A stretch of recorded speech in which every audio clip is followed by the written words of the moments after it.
Do-hyun Kim lived a very normal life. At least he did until the night something crashed through his roof. He worked as a computer programmer in Seoul, writing code for mobile games. Every evening, he would come home to his small house in the quiet suburbs, make instant ramyeon for dinner, and spend hours typing at his computer. His parents often told him he should get married, but Do-hyun was too busy with work to think about dating.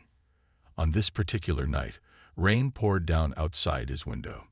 Do-hyun sat at his desk, his third cup of coffee growing cold beside his keyboard. The clock on his computer showed 11:43 p.m.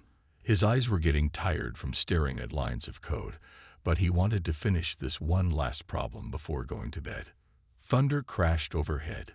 Do-hyun barely noticed it. Storms were common this time of year, but then he heard something different.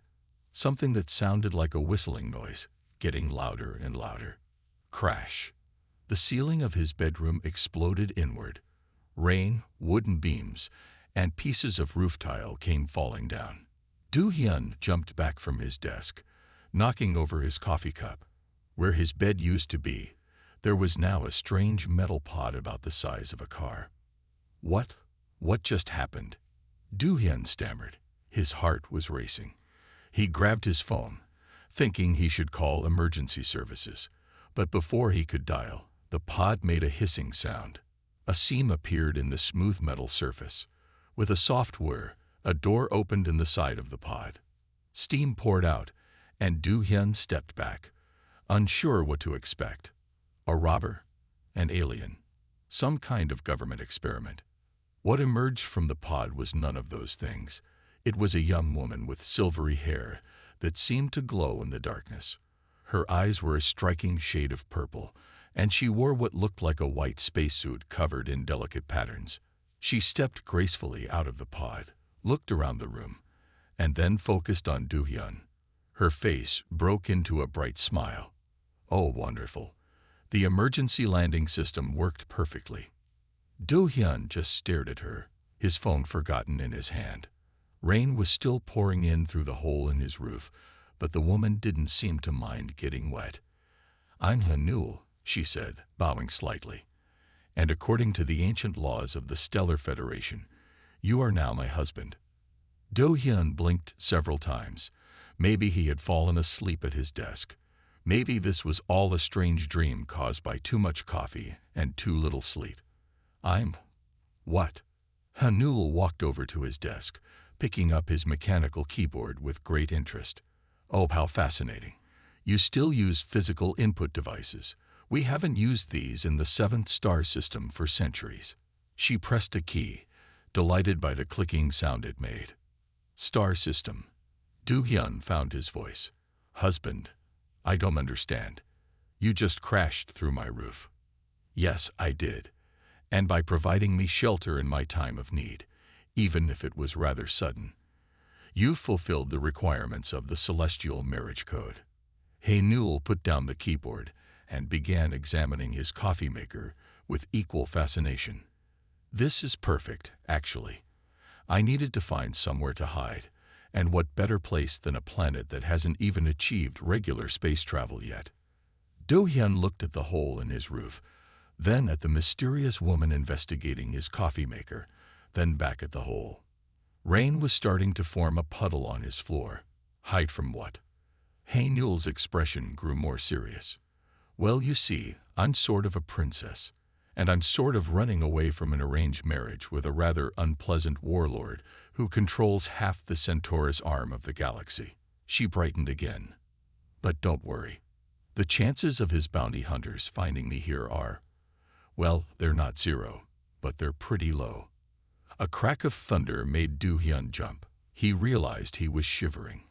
Whether from the cold rain or from shock, he wasn't sure. Hanul noticed his discomfort. She reached into her spacesuit and pulled out a small device that looked like a pen.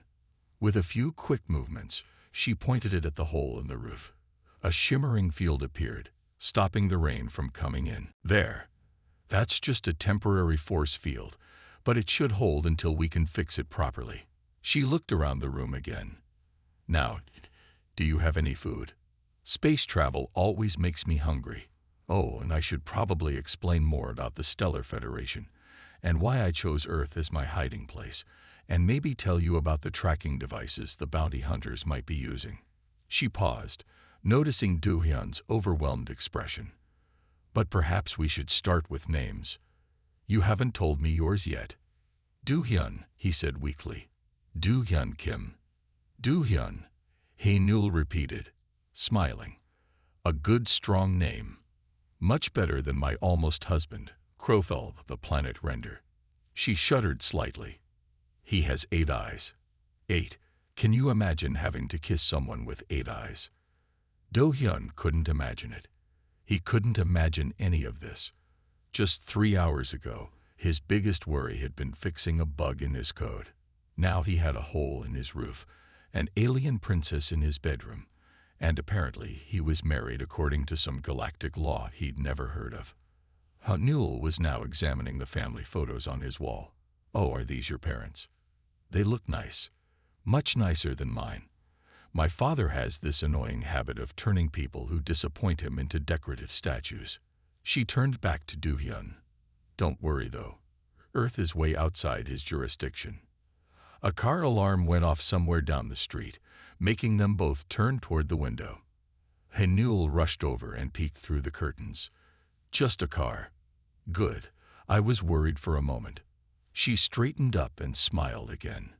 So, husband, do you have any instant ramyeon? I've been studying Earth's cultures, and I really want to try it. Also, we should probably move my pod somewhere less visible, and maybe you should sit down. You look a little pale. Do-hyun did feel pale. He also felt confused, terrified, and somehow a little intrigued. As he watched Hae-nul continue to explore his room with childlike wonder, one thought kept running through his mind. His mother had always told him he should bring home a nice girl, but somehow he didn't think this was what she had in mind. The force field over the hole in his roof hummed softly, keeping out the rain. His coffee lay spilled across his desk, probably ruining his keyboard. And Hae-nul, the alien princess who had just declared herself his wife, was now attempting to figure out how his desk lamp worked. Do-hyun did the only thing he could think of. He walked to his kitchen, pulled out 2 packets of ramyeon, and started boiling water. After all, if this was a dream, he might as well go along with it. And if it wasn't a dream, well, he'd deal with that after they'd eaten. As he watched the water begin to bubble, he heard Hae-nul call from his room. Oh, is this what Earth people call a mouse? How wonderfully primitive. Although, why isn't it alive? The morning after Hae-nul crashed through his roof, Do-hyun woke up on his living room couch. For a moment, he thought last night had been a dream.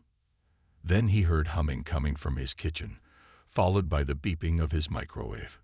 He found Hae-nul standing in front of the microwave, watching it spin with complete fascination. She had changed out of her spacesuit into some of Do-hyun's old clothes, an oversized t-shirt and sweatpants that were too big for her. "Good morning, husband," she said cheerfully. "This heating box is amazing. Watch." She pressed the stop button, and the microwave door opened with a ping. See, no nuclear fusion required at all. Do-hyun rubbed his eyes. "Hae-nul, we need to talk about this husband thing." But before he could finish, someone knocked on the front door.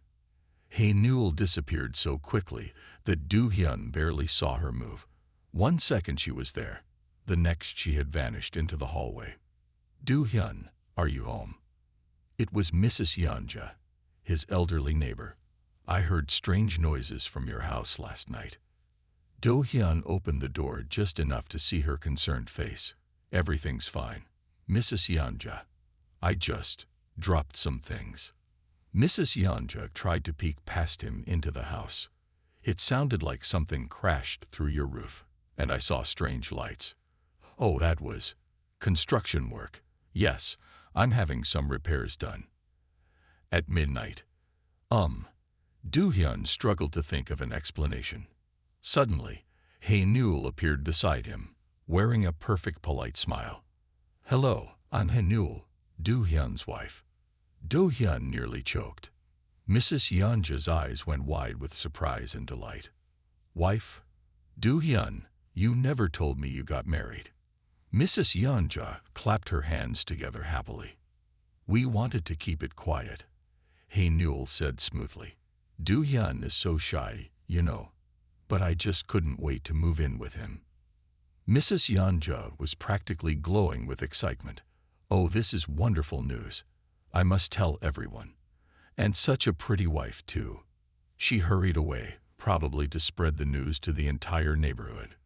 Do-hyun closed the door and turned to Hae-Newell. Why did you tell her that? Well, we are married according to Stellar Federation law, Hae-Newell said.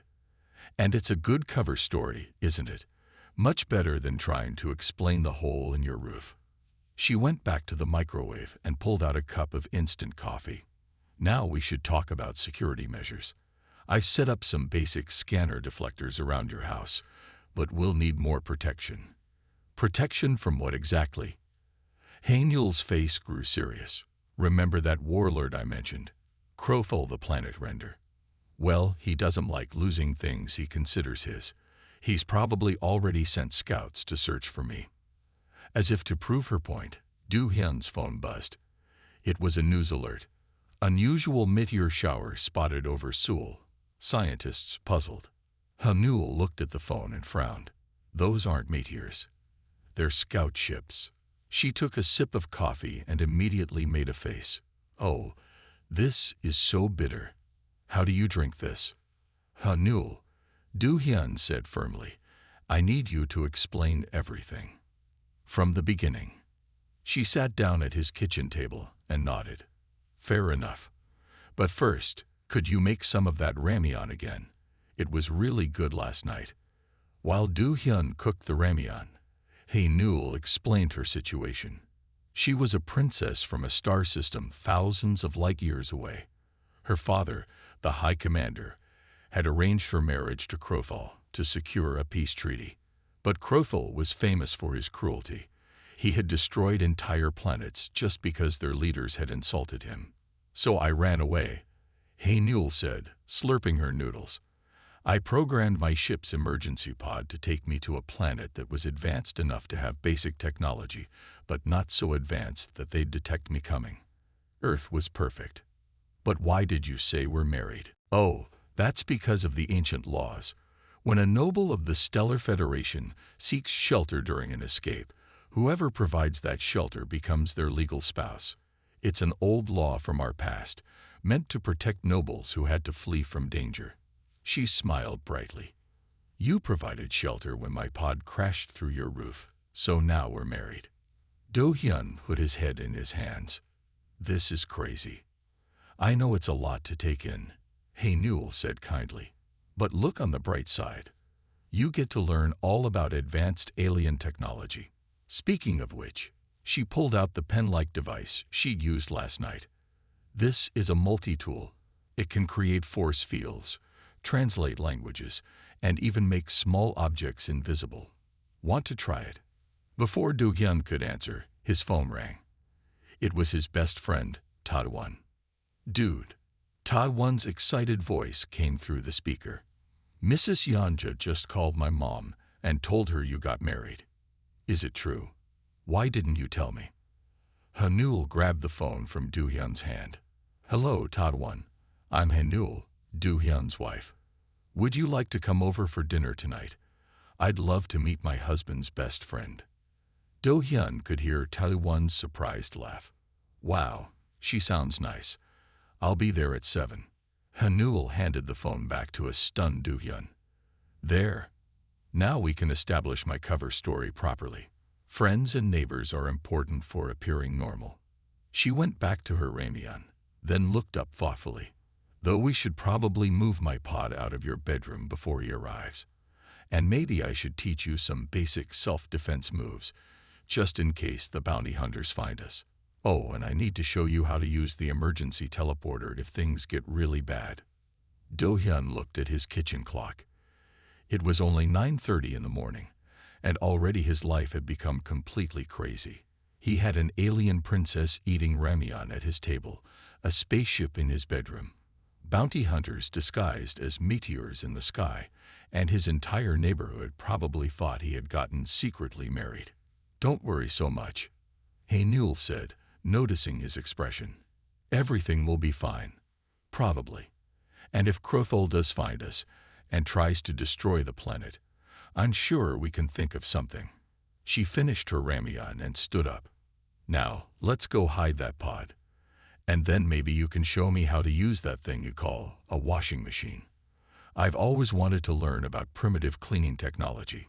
As Do-hyun followed her upstairs, he couldn't help but wonder what other surprises this day would bring. At least his mother would be happy. He had finally gotten married.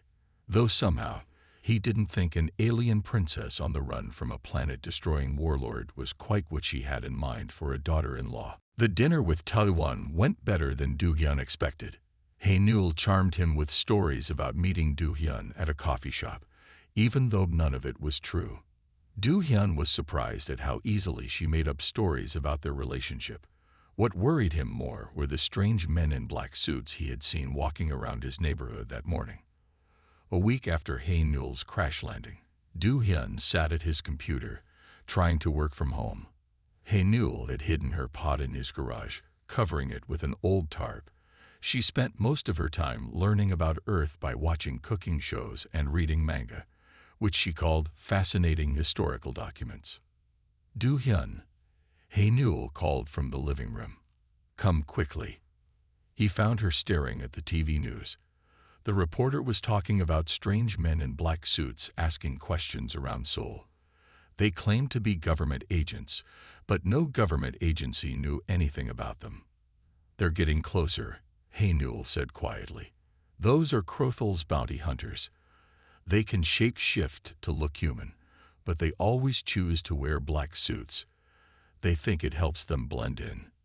Do-hyun looked out his window.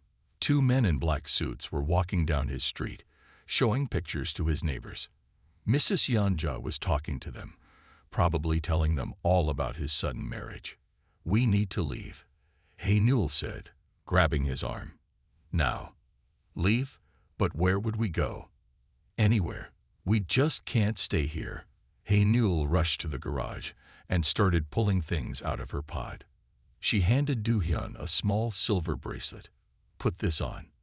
It will hide your body heat from their scanners." Do-hyun heard a knock at his front door. Haenul froze. "Mr. Kim," a deep voice called. "This is Agent Lee from the National Security Office. We'd like to ask you some questions." Haenul shook her head frantically. She pointed to the back door, then pressed her multi-tool into Do-hyun's hand. She had taught him how to use its basic functions over the past week. They slipped out the back door just as they heard the front door being broken down. Haenul led them through back alleys and side streets, moving quickly but trying not to run. Running would attract attention. "We need to get to your friend Taewon's house," Haenul whispered. "It's outside the city, right?" "Yes, but it's hours away by car, and we don't have a car." Haenul smiled and pulled out another device from her pocket. It looked like a car key. "We don't need a car. We just need something with wheels." They found two bicycles locked to a rack outside a convenience store. Haenul pointed her device at them, and the locks clicked open. "We'll return them later," she promised. As they pedaled through the city, Do-hyun noticed more men in black suits appearing on street corners. They all spoke into earpieces and watched the crowds with strange, unblinking eyes. "They're setting up a search grid," Haenul explained as they rode. "But they don't know about my heat-masking technology. As long as we keep these bracelets on, they can't track us." They stopped at a busy night market to rest and get something to eat. The crowds provided good cover, and Haenul said the bounty hunters wouldn't cause trouble in front of so many witnesses. While they ate spicy rice cakes from a street vendor, Do-hyun asked, "What do they want? Why not just let you go?" Haenul's face grew serious. "It's not just about me anymore. My pod's computer contains classified information about the Stellar Federation's defense systems. If Crothel gets that information, he could bypass Earth's solar system's natural defenses. He could bring his entire fleet here. But Earth doesn't have any space defenses. Yes, it does. Your sun creates a natural barrier that makes it hard for large ships to enter your system. That's why Crothel's forces can only send small scout ships right now. She took another bite of rice cake. But with the information in my pod, he could find a way through. And then, she didn't need to finish. Du-hyun remembered what she had said about Crothel destroying planets that merely insulted him. Suddenly, Hae-Newell grabbed his arm. Don't look now, but there are 3 bounty hunters at the entrance to the market. Do-hyun couldn't help looking. The men in black suits stood out among the casual market crowd. Their movements were too stiff, their faces too blank. We need to move, Hae-Newell said, but slowly. Act natural. They started walking deeper into the market. Du-hyun could hear heavy footsteps behind them. The bounty hunters were following. Hae-Newell pulled out her multi-tool.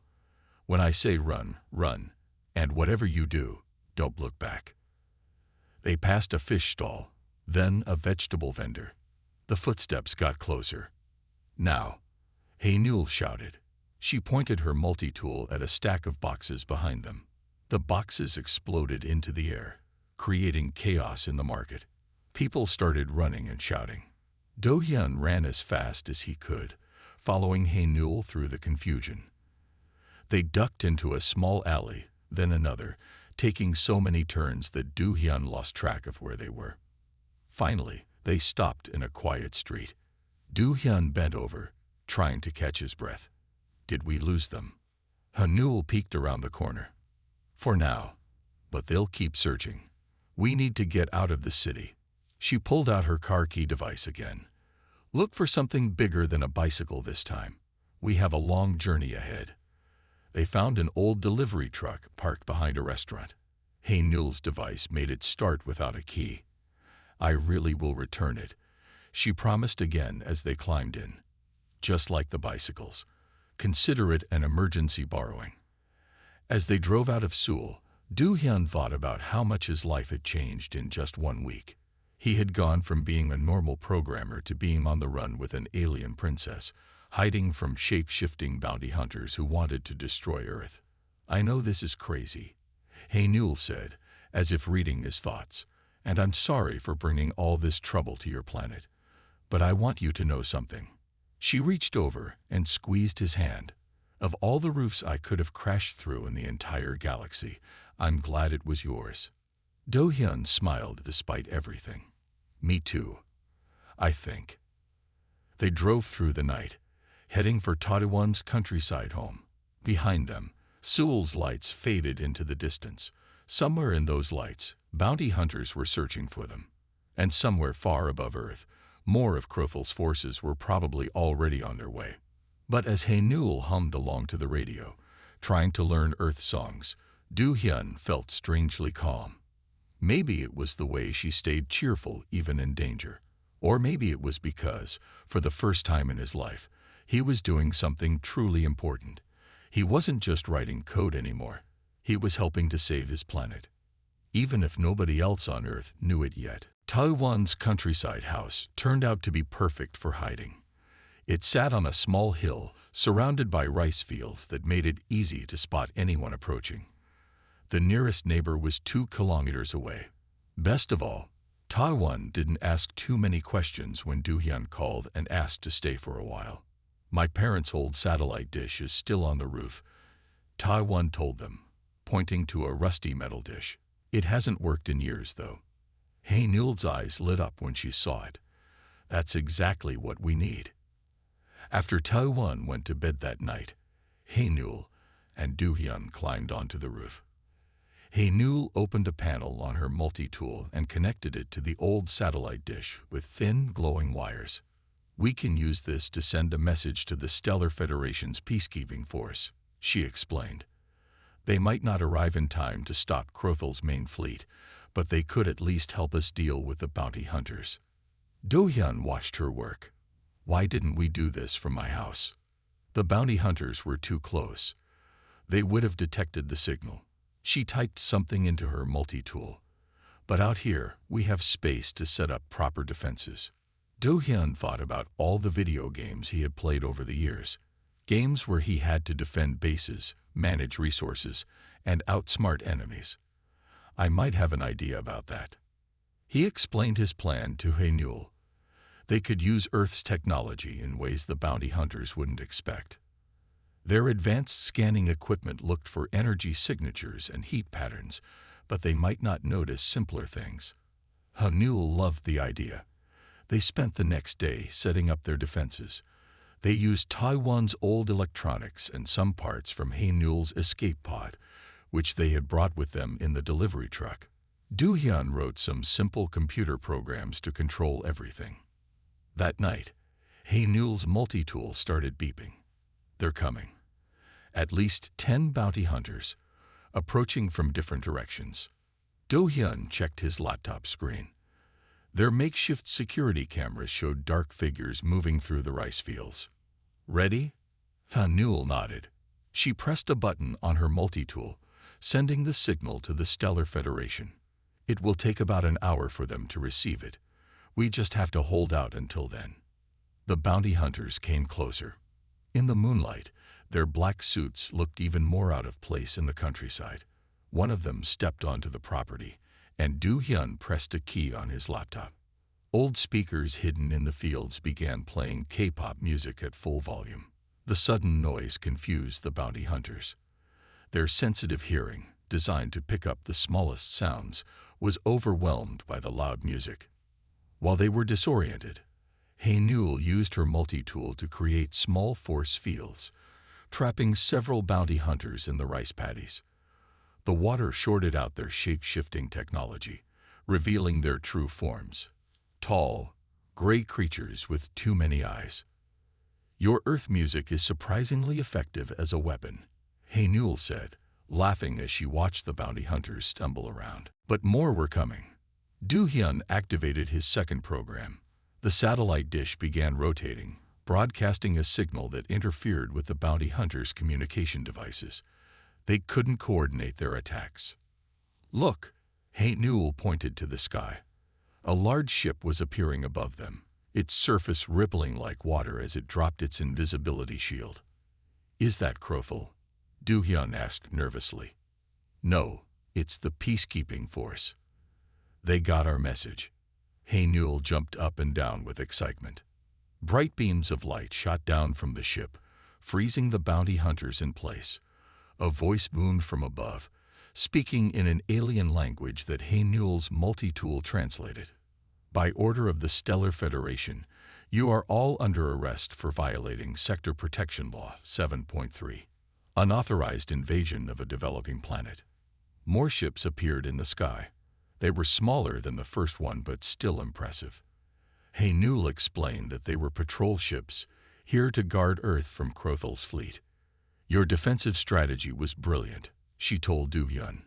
Using simple Earth technology in unexpected ways, none of their advanced equipment could handle it. How did you know it would work? Do-hyun shrugged. I play a lot of strategy games. Sometimes the simplest solutions are the best ones. The peacekeeping force landed in Taiwan's rice field. Their captain, a tall being with silver skin, came to speak with Hae-Nul. After a long conversation that Do-hyun couldn't understand, Hae-Nul turned to him with a big smile. They're going to make Earth a protected planet, she said. Crothul won't be able to come here without starting a war with the entire Stellar Federation. And, she paused dramatically, they've officially recognized our marriage. What? Why? Because your creative defense of this planet proved that Earth humans are capable of becoming part of the galactic community. And as your wife, I can be Earth's first ambassador. She hugged him tightly. Isn't it wonderful? Now you can visit my star system too. Though maybe we should wait until my father calms down about the whole running away thing. Taiwan came out of the house, staring at the spaceships and alien officers in his rice field. Do-hyun, he said slowly, is there something you want to tell me? Hae-Nul walked over to him. Hello, brother-in-law. Sorry about your rice field. Don't worry, the Stellar Federation will fix it. They're very good at repairing crop circles. As Haenul explained everything to a very confused Tawan, Do-hyun looked up at the alien ships hovering in the night sky. Just 2 weeks ago, he had been a normal programmer living a quiet life. Now he was married to an alien princess. Earth was joining the galactic community, and he had helped save the planet using K-pop music and old satellite dishes. His phone buzzed. It was a message from his mother. "Son, Mrs. Yanja tells me you got married. When were you planning to tell me? Bring your wife to dinner this Sunday." Do-hyun showed the message to Haenul, who had finished talking to Tawan. "What should we tell my parents?" Haenul smiled and took his hand. "The truth, of course." "Well, maybe not all of it at once. We can start with the marriage part and work our way up to the alien princess and galactic war parts." She looked up at the stars. "Besides, they'll find out soon enough. Earth is about to become much more interesting." The peacekeeping force finished arresting the bounty hunters and repairing the damage to Taiwan's fields. As the ships prepared to leave, their captain gave Haenul and Do-hyun special communication devices to contact the Stellar Federation. "Welcome to the galactic community," the captain said in translated speech. "Try not to let any more princesses crash through your roofs." Do-hyun looked at Haenul, who was already figuring out how to connect their new communication devices to his Wi-Fi network. He thought about how his life had changed since that rainy night when she crashed into it. It wasn't the normal life he had planned for himself, but as he watched his alien wife try to explain Instagram to a curious alien officer, he realized he wouldn't want it any other way. After all, how many other programmers could say they saved Earth with a strategy they learned from video games? And how many other men had a wife who could create force fields, speak multiple alien languages, and still get excited about instant ramyeon? The stars seemed brighter now, knowing what was out there. And somewhere up among those stars was Haenul's home, waiting for them to visit. But first, they had a dinner with his parents to prepare for. Somehow, Do-hyun thought that might be the scarier adventure.